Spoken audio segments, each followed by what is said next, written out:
चलिए question number 10 है हमारा कैपिटल गेन का डॉक्टर आर के जैन की बुक से चैप्टर चल रहा है हमारा। क्वेश्चन नंबर 10 डिस्कस करेंगे। हमारा फोर्थ हेड है कैपिटल गेन। तो क्वेश्चन नंबर 10 है इसमें from the following information compute taxable capital gain of Shri Madhukar for the assessment year 2021-22। अब देखिए इसमें इन्होंने आपको 5 पॉइंट दे रखे हैं, वही जैसे मैंने आपको क्वेश्चन नंबर 8 कराया था। He is owner of 3 residential house out of those he sold a house on 1st September 2020। ठीक है, तो अब हमें सबसे पहले क्या चाहिए, सेल कंसीडरेशन की वैल्यू चाहिए होती है। जो हाउस उन्होंने सोल्ड किया तो 8 पॉइंट की बात करते हैं। तो सबसे पहले हम क्या मेंशन करते हैं, सेल कंसीडरेशन या सेल प्रोसीड्स। बोलिए क्या वैल्यू है, कितने में सेल किया? 36 लाख 88,300। ठीक है, अब हमें देखना है क्या कोई एक्सपेंसेस किए या नहीं किए। ठीक, तो इन्होंने 1,26,700 were spent on brokerage and advertisement to sell the house. ठीक है, ये सेलिंग एक्सपेंसेस हो गए, ब्रोकरेज हो गए और एडवर्टाइजमेंट आ गए। मैंने आपको इसमें बताया था कि ये माइनस हो जाते हैं। ठीक है, तो सीधा सीधा आप इसको क्या करेंगे, माइनस कर लेंगे। सेलिंग एक्सपेंसेस, ब्रोकरेज तो दे रखे हैं इसमें इन्होंने, selling expenses, brokerage and advertisement. बोलो कितना अमाउंट है? सर 1,26,700।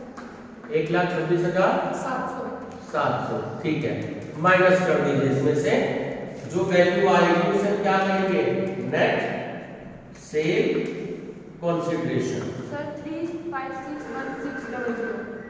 3561600। 600 लास्ट में है सिर्फ। अच्छा 3561600। Yes sir.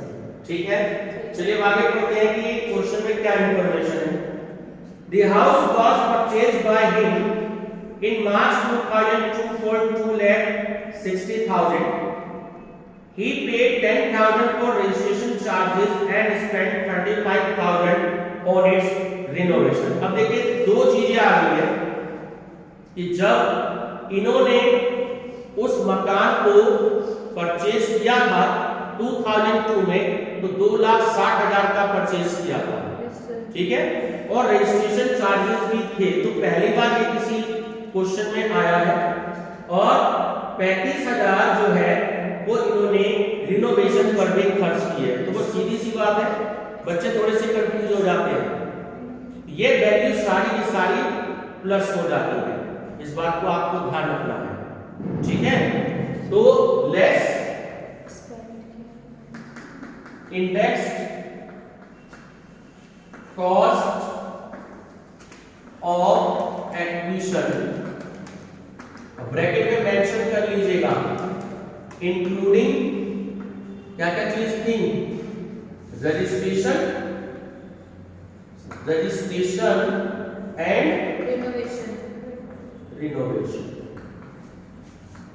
रिनोवेशन वर्ड भी लिख सकते हैं और इंप्रूवमेंट वर्ड भी लिख सकते हैं।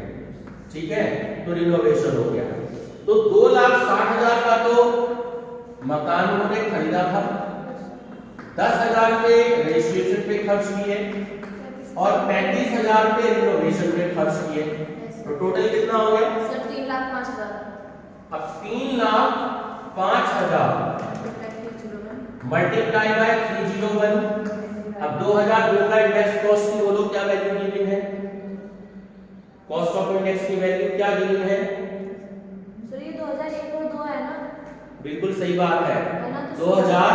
आप सबसे पहले सभी बच्चे ध्यान से देखो, मंथ कौन सा दे रखा है, सर मंथ किसमें इन्होंने परचेज किया था। तो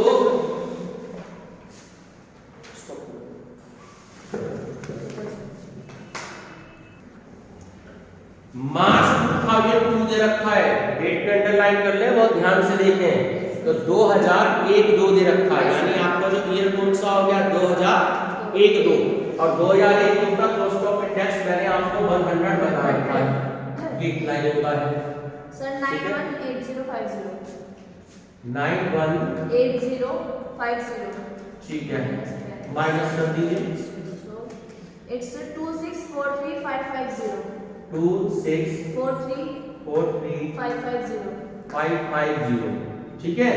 ये आपकी वैल्यू आ गई लॉन्ग टर्म कैपिटल गेन। इसे क्लोज करो, बाद में हम इसको टोटल कर लेंगे लास्ट में, उसमें कई सारी चीजें इन्होंने हमें दे रखी है, ठीक है। चलिए अब हम बी पॉइंट की बात करते हैं। He purchased Modi Cement Company share face value 90,000 paid par in June 2011.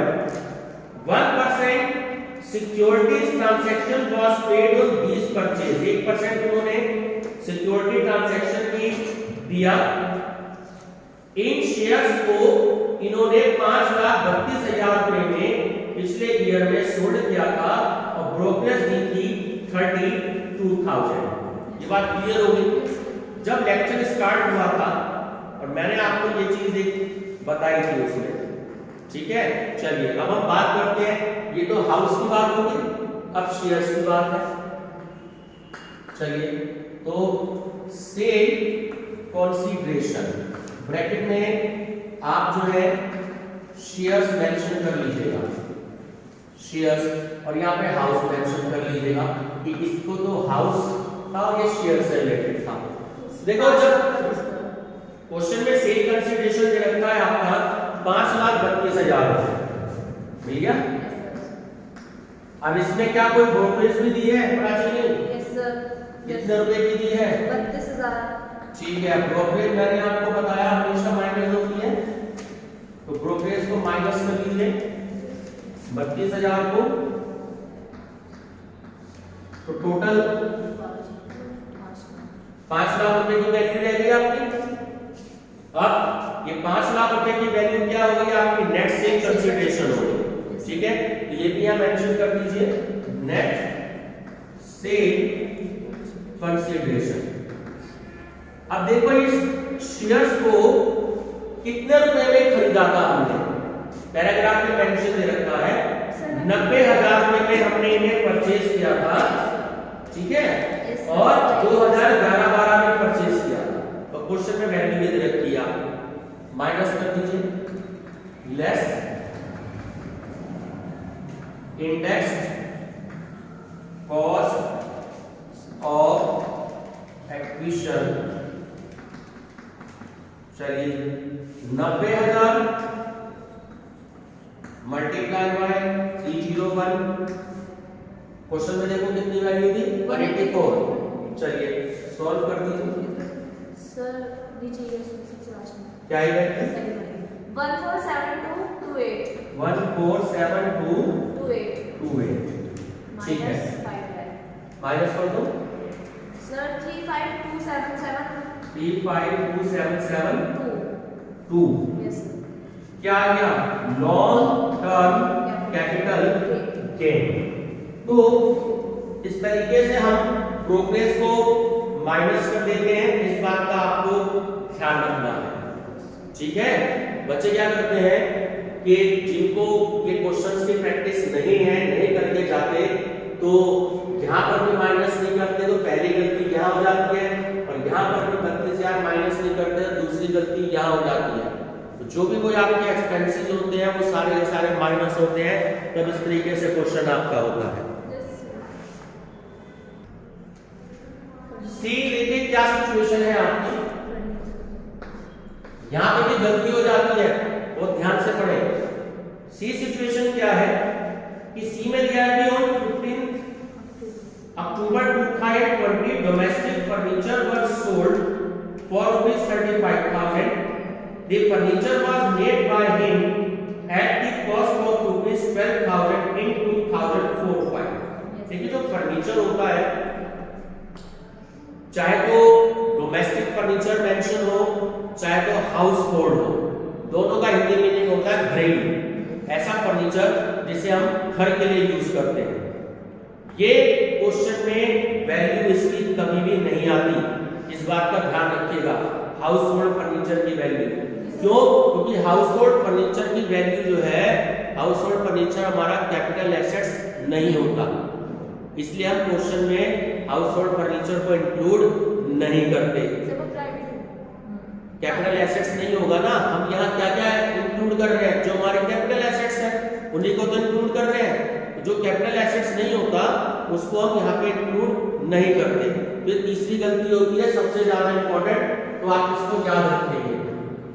House hold furniture, और ब्रैकेट में मेंशन भी कर देता हूं जिससे आपको याद रहे, नॉट कैपिटल एसेट। तो यहां पे लिख दीजिएगा नील। सबसे ज्यादा बच्चे इसमें गलती करते हैं। चलिए डी की हम बात करते हैं। डी क्या डिवेंचर से रिलेटेड है कि 1 अगस्त 2020 में डिवेंचर ट्रांसफर किए कंपनी के 1,82,000 के, और उस वेंचर्स को परचेज किया था उन्होंने 60,000 रुपए का नवंबर 2014 में। ये बात क्लियर होगी। अब इसमें ध्यान से समझ लो, से कंसीडरेशन डी, से कंसीडरेशन, और ब्रैकेट में लिख लीजिए डिवेंचर्स से रिलेटेड है। हाँ, अब जरा देखो कि इन्होंने कितने रुपए में से किया, वो किया 1,82,000 में, 1,82,000। ठीक है, अब बहुत ध्यान से देखो कि जो कॉस्ट ऑफ एक्विजिशन है इसकी 60,000 रुपए, डिवेंचर को जो परचेज किया। ठीक है, अब क्या गलती होती है प्राचीन इसमें? क्या गलती होती है? लेस कॉस्ट ऑफ डिवेंचर्स, क्या गलती होगी? फिर 60,000 इंटू 301 और 2014 का जो भी कॉस्ट ऑफ इंडेक्स है वो नहीं होता डिवेंचर्स में। हाँ, तो ऐसे कह रही है जैसे पता है बिल्कुल। हाँ, तो ये बात ध्यान रखना कि जो डिवेंचर्स होते हैं, ठीक है, उनमें कभी भी इस तरीके से हम value index cost of acquisition करके हम नहीं वैल्यू करते, यहाँ पे गड़बड़ हो जाती है। तो चौथी गलती इस क्वेश्चन में यहाँ पर होती है, बट डिवेंचर्स में करते ही नहीं। ठीक है, ध्यान रखना इसको। कितने रुपए दे रखे हैं? 60,000 रुपए। वैल्यू आ गई 1,22,000। Long term capital gain. ठीक, डिवेंचर्स की एक ऐसी सिचुएशन होती है, बात ध्यान रखना, नीचे आपको नोट भी देना होगा कि in case of debenture index cost is not calculated. ठीक है, ये आप नोट भी देंगे। In case of debentures, note लिख लीजिएगा, in case of debentures index cost is not calculated. Debentures के केस में हम नहीं इंडेक्स कॉस्ट को करते हैं। ठीक है, चलिए आगे देखते हैं। ऑर्नामेंट्स की बात चल रही है। ठीक, कि एंसेस्ट्रल ऑर्नामेंट्स, पुराने जमाने के जो होते हैं, गहने जो होते हैं, ज्वेलरी होती है, उसको 17 लाख रुपए में बेच दिया, और ओरिजिनल कॉस्ट जो थी वो उसकी 50,000 रुपए की थी, और मार्केट वैल्यू जो थी उसकी फेयर मार्केट वैल्यू वो 2 लाख रुपए की थी अप्रैल 2001 में। ठीक है, चलिए सेल कंसीडरेशन ई पॉइंट आपका हो गया, सेल कंसीडरेशन, ब्रैकेट में मेंशन कर दीजिएगा ऑर्नामेंट्स। बताओ कितने रुपए में सेल किया? 17 लाख रुपए। ठीक है, अब 50,000 रुपए भी दे रखे हैं, फेयर मार्केट वैल्यू भी दे रखी है। तो मैंने आपको ये चीज बहुत अच्छे से क्लियर कर दी है कि जब भी कभी फेयर मार्केट वैल्यू होती है तो उसमें हम इंडेक्स कॉस्ट कैलकुलेट करते हैं, ठीक है। तो माइनस कर लीजिएगा, less index cost of acquisition. तो 2 लाख रुपए आपको दे रखी है, 2 lakh into 301, fair market value की हम पता है कि 100 से ही डिवाइड करते हैं। चलो बताओ क्या वैल्यू आई? सर 6,02,000। 6,02,000 माइनस कर दो। सर 1098 1098 ठीक है। क्या आ गया? Long term capital gain. सारी की सारी वैल्यूज जो है हमारे पास में आ गई, ठीक है। चलिए अब हम टोटल कैलकुलेट कर लेते हैं कि जो जो वैल्यू आ रही है हमारे पास taxable long term capital gain. मैंने आपको मॉर्निंग में भी बताया था कि अगर आप पहले से माइंड मेकअप करके चलते हो एग्जाम देनी, इन सारी वैल्यू को आउटर कॉलम में लिख दिए तो यहीं पे टोटल कर दीजिए, और नहीं तो लास्ट लाइन में टोटल कर दीजिए। पहली वैल्यू बोलो लीजिए क्या आएगी? 2643,550। 2643,550। सेकंड डी की 35352772। 2772 352772, ठीक है। थर्ड की सी की वैल्यू आएगी नील, यस सर। फोर्थ की 122,000। ठीक है 1,22,000। और ये फिफ्थ की 1098,000। हिंदी में क्या बोलेंगे इंग्लिश से? सर 1 लाख 1 लाख 10 लाख कहां से हो गई? 10 लाख हो गई, पक्की बात है। 10,98,000 98 97 96 95 9 वाली लाइन तो यही होती है। सर मुझे 99 का तो पता है। 99 98 97 96 95 94 ये तो हो गई। और जो 58 वाली होती है वो वे हट जाता है, क्या रह गया? 57 58 55 95 55 57 97, ठीक है। सर 421632। तो टोटल आ गया हमारा 421632। 322। चेक करो लीजिए आंसर है। Yes sir. तो बहुत अच्छा और बहुत इंपॉर्टेंट है। मैंने आपको सारे इसमें पॉइंट्स बता दिए, जहां जहां पे इसमें एग्जाम्स में गलती होती है तो थोड़ा सा आप इसको ध्यान में रखेंगे। बहुत अच्छा क्वेश्चन है।